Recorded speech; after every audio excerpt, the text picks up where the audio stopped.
श्रमण भगवान महावीर के पंचम गणधर आर्य सुधर्मा के चरणों में जहाँ एक और बड़े बड़े राजा, राजकुमार तथा श्रेष्ठी कुमार आकर मुनि दीक्षा लेते थे, वहाँ दूसरी ओर दीन, दरिद्र, यहाँ तक कि रास्ते के भिखारी भी दीक्षित होते, साधना करते।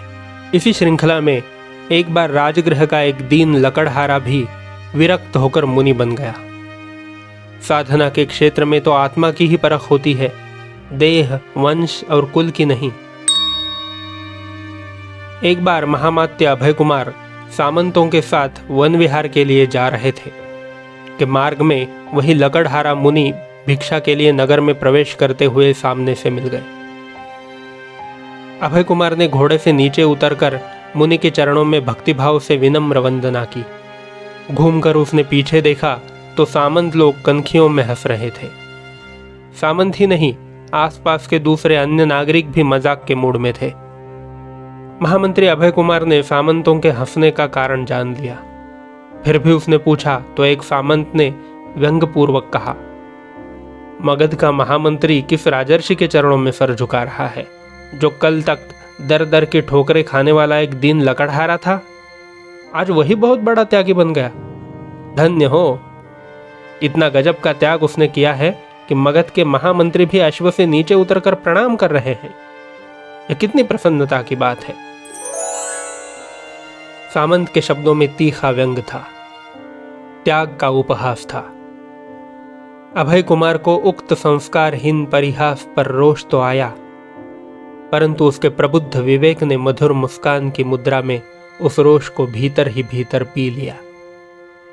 अज्ञान और अहंकार का प्रतिकार ज्ञान और नम्रता से ही हो सकता है।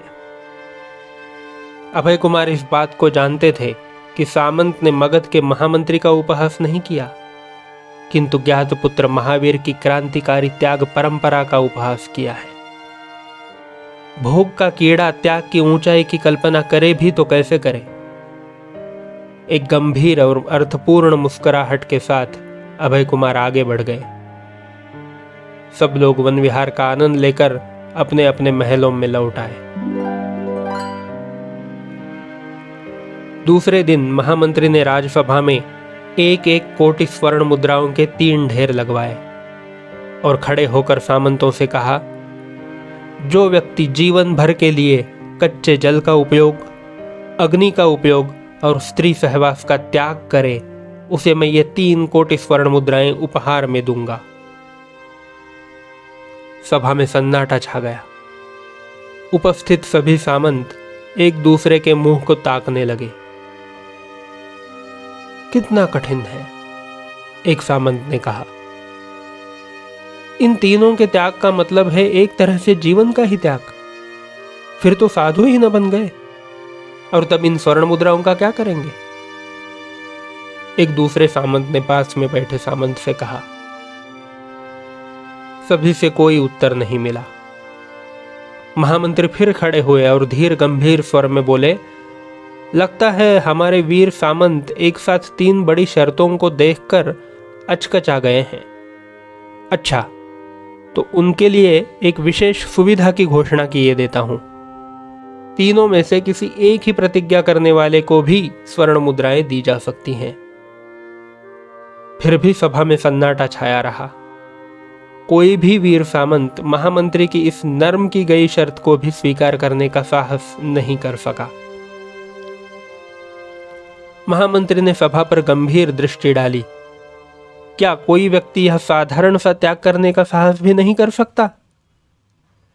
तभी एक समवेत ध्वनि गूंज उठी, नहीं नहीं महामात्य, यह साधारण कहाँ है, यह तो असाधारण साहस है।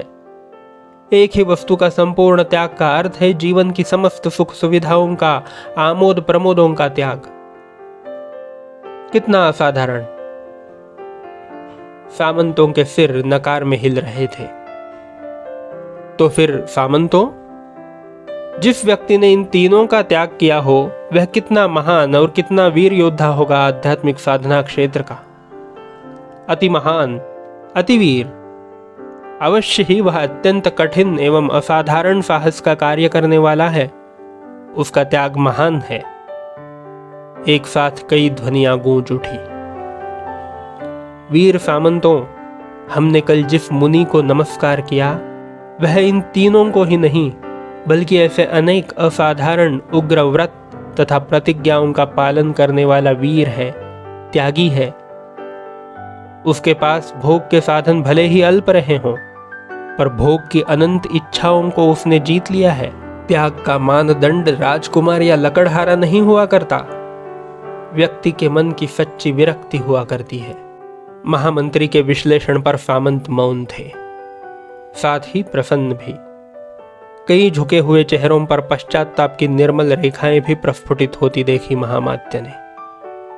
दूसरे ही क्षण जैसे एक दिव्य नवीन प्रकाश मिल गया हो, सब के सब चेहरे पुलक उठे और धन्य धन्य के हर्ष मिश्रित गंभीर घोष से राजसभा का कोना कोना गूंज गया।